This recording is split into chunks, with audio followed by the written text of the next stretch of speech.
Welcome to Watermelon. Some of the most unforgettable moments in cinema history weren't planned, they just happened. From improvised lines to unexpected blunders, these scenes were pure accidents, but they ended up defining the movies we love.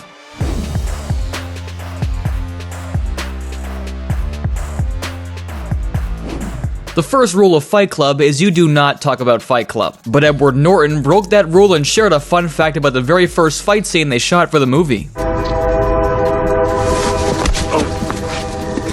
Motherfucker! Fincher came up to me and said, hit him, connect with him somewhere. He was going to punch Brad Pitt in the shoulder, but missed it and landed an ear punch instead. And I didn't know what to do, and I hit him in the ear, and he says in the film, he goes, ow, why the ear? Ow! Why the ear, man? I fucked it up. No, that was perfect. In The Silence of the Lambs, when Clarice first meets Hannibal Lecter, there's a moment where he starts mocking her accent. Why trash are you, Agent Starling? And that accent you've tried so desperately to shed, pure West Virginia. You see a lot, Doctor?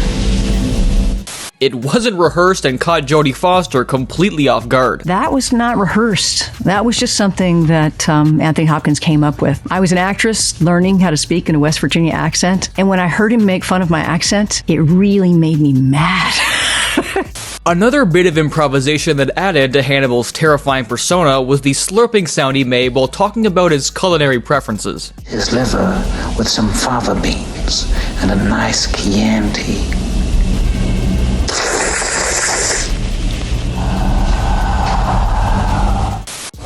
And a little voice in my head said, go on, do it. I'm not going to stop doing it now, though, because it's so boring. Woody Harrelson and Elizabeth Banks worked together on 4 Hunger Games movies, and during that time, Woody had a huge crush on his co-star. I have a crush on Elizabeth Banks, I'm not going to lie. I think she's a beautiful woman. I think she's a marvelous actress, and I just love her as a person. She's as fun as can be. In the 4th installment, their characters, Effie and Haymitch, share a goodbye kiss, which, as it turns out, was a surprise for the actress. She didn't know I was even going to do it, and I just kissed her. I always wanted to kiss her. I don't know if it was the right thing to do, but she's great, and she's game for anything. I guess the director liked the idea, but they toned it down a bit because the kiss that made the final cut is way less passionate. At the end of the first Avengers movie, when the final battle is over, Tony Stark suggests they should all try shawarma. You ever tried shawarma? There's a shawarma joint about 2 blocks from here. I don't know what it is, but I want to try it. Robert Downey Jr. ad-libbed that line and director, Josh Wedding, kept it in the film. However, the idea to shoot a scene with superheroes eating shawarma came too late.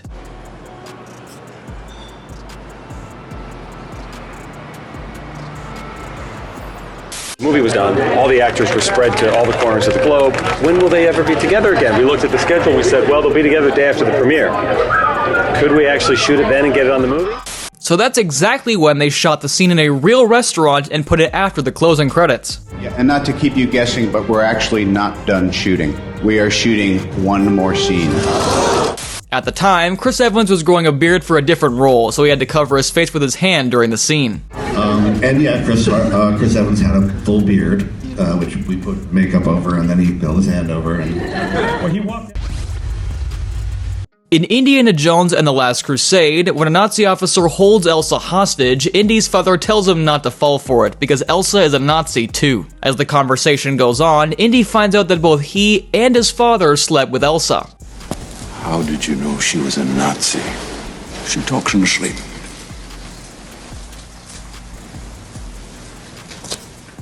Sean Connery ad-libbed that line, and it made it into the final cut. She talks in her sleep. That moment was not in the script. That was made up by Sean on the set as we were rehearsing it. Thanks to countless memes, the scene from The Shining where Jack Torrance breaks through the bathroom door with an axe to terrorize his wife has become the most recognizable moment in horror movie history. Here's Johnny! That line was not in the script. Jack Nicholson ad-libbed it as a reference to Johnny Carson's Tonight Show. Now, ladies and gentlemen, here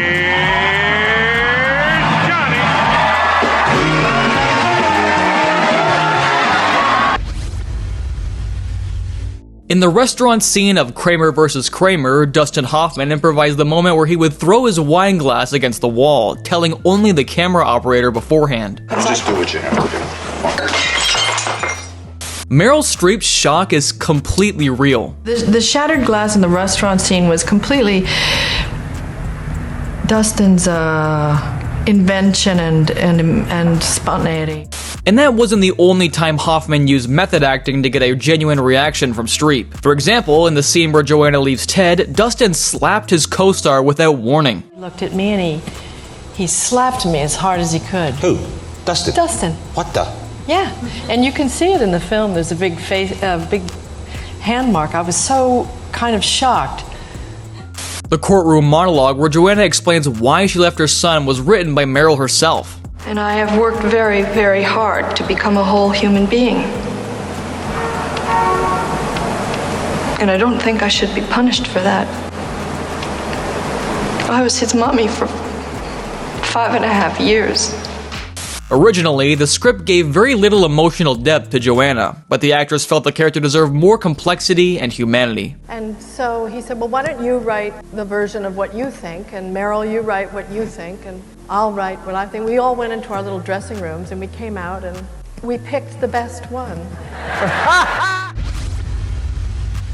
In Heat, during the interrogation scene, Al Pacino startled Hank Azaria with an unscripted, explosive outburst. Why'd I get mixed up with that bitch? Because she got a great ass! And you got your head all the way up it! Like that, and then all of a sudden it exploded out of him. And if you look in the movie, my reaction, I'm not acting at all. I got genuinely terrified. Make-A-Wish is a non-profit organization that grants wishes to children with critical illnesses. One of them got the chance not only to meet his heroes, but also to be part of making a movie. We had a young kid, a Make-A-Wish kid, on set that day. Shooting the scene with Hulk and Thor in the arena, and it was right when I was talking to Hulk and I was saying, oh my God, it's you, where have you been, and da-da-da. In between the takes, I was talking with him and come back and forth, and he goes, you should say he's a friend from work. Hey! We know each other! He's a friend from work. I mean, what's the last thing a woman wants to hear when she says, I love you? She says, I love you, and I say, I know. In Star Wars V, The Empire Strikes Back, right before Han Solo is frozen in carbonite, Princess Leia says that she loves him, and he hits back with a savage line. I love you. I know. In the original script, his answer is pretty boring. George had artfully contrived for Han Solo to say, I love you too. But Harrison Ford came up with a line that fits the character perfectly. Well, I thought it was a lost opportunity. Yeah, sure. I mean, this character never behaved so unabashedly emotional and conventional. In Pretty Woman, Edward offers Vivian a stunning necklace to wear for the opera, but suddenly snaps the jewelry box shut, making her laugh.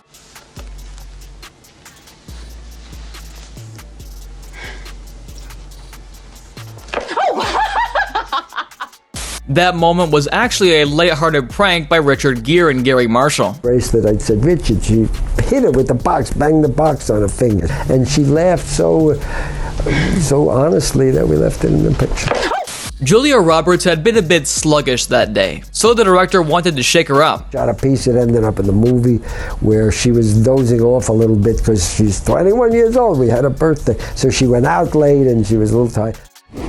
During the battle on Titan, where the Guardians meet the Avengers, Drax steals the show with a completely off-the-wall line. Where is Gamora? Yeah, I'll do you one better. Who's Gamora? I'll do you one better. Why is Gamora? That was totally improvised by Dave Bautista on the spot, and it cracked everyone up so much they kept it in the final cut. It was actually Chris Pratt. He said, you should have a line there, and I don't know what it is, but you should have a line there. And so I just started shouting out stuff. One of the most recognizable moments in Dirty Dancing wasn't supposed to be in the movie at all. That whole bit where Baby is crawling toward Johnny was actually just behind-the-scenes footage of Jennifer Grey and Patrick Swayze just goofing off during practice.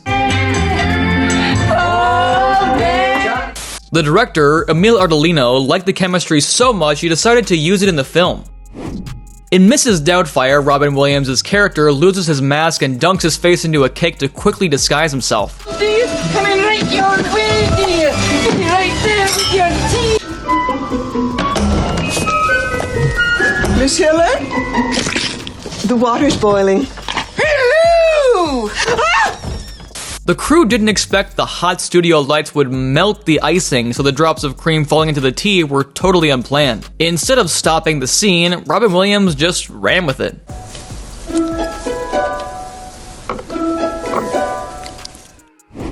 Thor casually hanging his hammer on a coat rack was originally just Chris Hemsworth goofing around. You can't just leave like that. The whole world is going crazy. All the stuff we saw is spreading. The moment took place in Thor: The Dark World. In Good Will Hunting, Sean tells a story about skipping a huge basketball game to go on a date with a woman who would later become his wife. What did you say to him? I just slid my ticket across the table and I said, "Sorry guys, I gotta see about a girl." At the end of the movie, he gets a letter from Will and says this. I had to go see about a girl. Will. Son of a bitch. He stole my line. In the original script, Robin Williams wasn't supposed to say anything. Because we knew that was it the second he said it. And then we probably did 10 more takes after that, because Robin would just go until he literally had mined everything in that beautiful brain of his. Yeah, he just was a really special guy. Another unscripted moment happens during a heartfelt conversation between Sean and Will, where Sean talks about those little imperfections that make love real. You know, she used to fart in her sleep. I'm sorry I shared that with you. Robin Williams improvised that part of the dialogue, and Matt Damon's reaction was completely genuine. In fact, the whole crew, including the cameraman, was laughing, which you can actually notice from the slight shake in the shot. Oh, Christ. But Will, she's been dead 2 years, and that's the shit I remember. In Raiders of the Lost Ark, when Indiana Jones faces off with a skilled swordsman in the middle of a marketplace, he takes him down without breaking a sweat.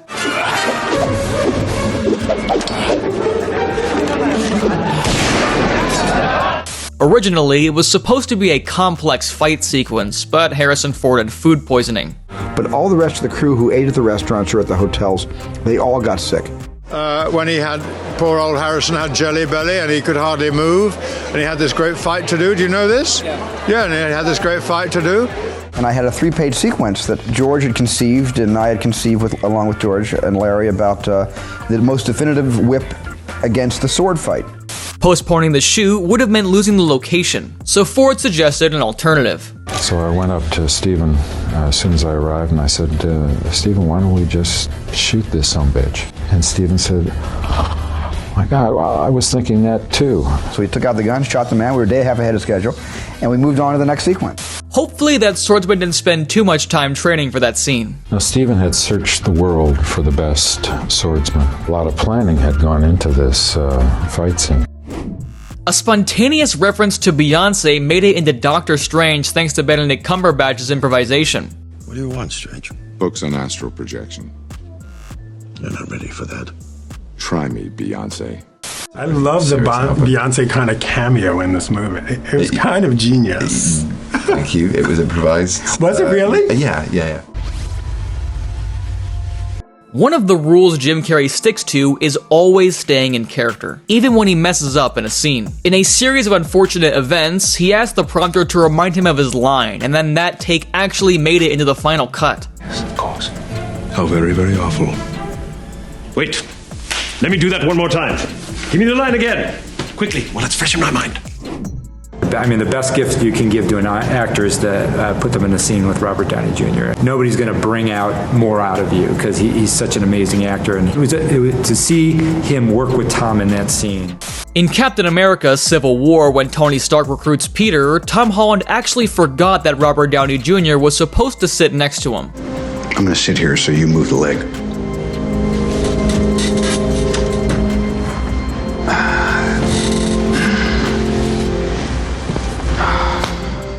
But Robert stayed in character and just went with it. The way that Downey jumped in and helped Tom Holland with his blocking in that scene, we just marveled at Robert and we're like, gosh, he's creating a star-making performance through blocking with Tom. So In Dumb and Dumber, when Harry and Lloyd pick up the hitchhiker, they produce the most annoying sound in the world, which wasn't in the script. That was in the middle of a take, what's he doing? And then he does it, and then I just repeated what he was doing, because when in doubt, repeat Jim. Most annoying sound in the world?